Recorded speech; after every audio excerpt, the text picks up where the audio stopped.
है वे बाइबल की कई घटनाओं का मिलाकर वर्णन है।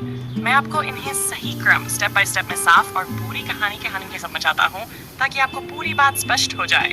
ये घटनाएं मुख्य रूप से मरकुस रचित सुसमाचार अध्याय 1 और 5 में मिलती है और इसमें यीशु मसीह और यूहन्ना बपतिस्मा देने वाला का वर्णन है।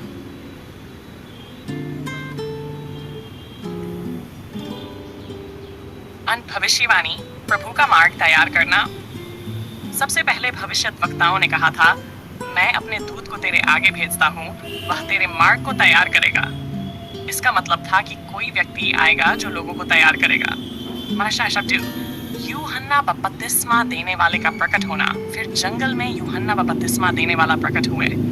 वे ऊंट के बालों का वस्त्र पहनते थे, टिड्डियां और जंगली मधु खाते थे, लोगों से कहते थे मन फिराओ, पश्चाताप करो। वे लोगों को बपतिस्मा देते थे और पापों की क्षमा का संदेश देते थे। यीशु का बपतिस्मा और जंगल में परीक्षा। फिर यीशु मसीह यूहन्ना के पास आए और बपतिस्मा लिया। उसके बाद पवित्र आत्मा उन्हें जंगल में ले गया।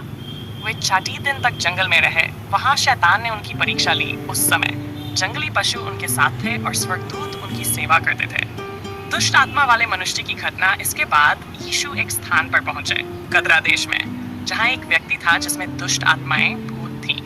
वह आदमी बहुत पीड़ित था, कब्रों में रहता था, लोग उसे बांध नहीं पाते थे, वह चिल्लाता और खुद को नुकसान पहुंचाता था।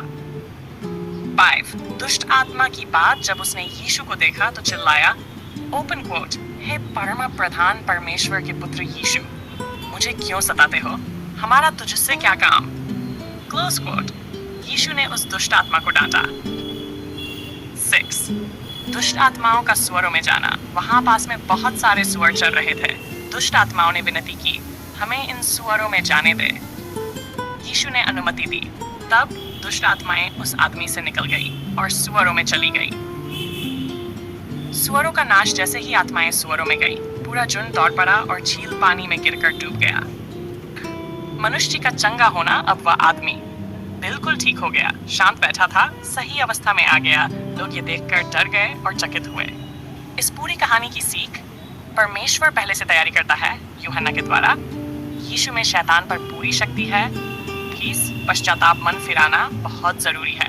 क्षण यीशु हर बंधन से छुड़ा सकता है। बुराई का अंत निश्चित है। सरल शब्दों में, यीशु मसीह केवल सिखाने नहीं आए, बल्कि लोगों को बुराई और पाप से आजाद करने आए। अगर आप चाहें तो मैं इस